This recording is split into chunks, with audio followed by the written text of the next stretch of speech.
Umugenzi Kabale biro 30 kandi abanyabuzare na polisi kuba muronzire bamushango mu mugero guru kushango muri rwa Karaba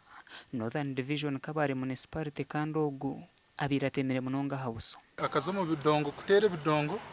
bamuterera oye kubahashenye kuyijire yashanga abashuma bamara kumwiba yaterera umukazi zirisha munana gwekiro ngo bamwiba gukonka kaze ku reportinga aha polisi kurugobwe twaterese mu kumuza yaza polisi ku reportinga esimu yaruga polisi tuyiro mu berugwa hakaba fahirwa rero kuru bita abanyabuzare ko bija kugwakira nkwe kushabwa sente izuru kwinganya emitwaro 30 uko twanzagamba none mu polisi we kuyamara bisindikira wa doctor abariho yajati wazazitabira emitwaro 3 utagira utabahereza umuntu wabo kutwamara tubuze mu polisi tukonka tumutusharira tahatinye tinka abasharira atabuke by'ibyisete nebyigwariro tibyanje kaci nka polisi umanya ngo barenda ku dressingo mutumbi deni babugira namubuza ati wa dressinga burenda kuzoka ninga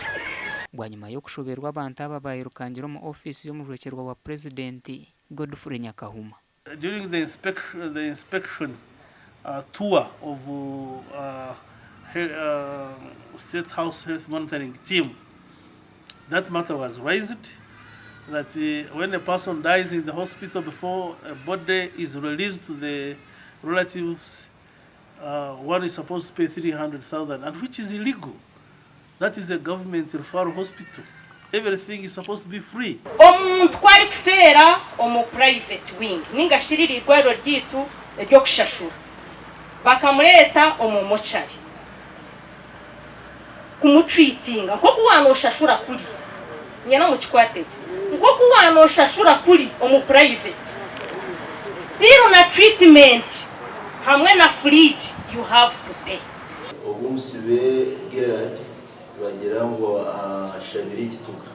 so nga polisi turiyo nitucyondoza kuturaheze amateka gaza ko kugwa DHO na mugambira ukubara amankundi veshiti yajati Lawrence hataje kimurashashure neki rekanyije mbereke kindakone so niho randebera hatiya ukesente tine zitwashashure aho twaza korora makuraga abanyabuzare n'abanyamukago bo mugenzi baba barinzira intambara yo kutwarumbera rw'umuntu wabo umurikano ngo harazikwe gasha kwa Job namanya.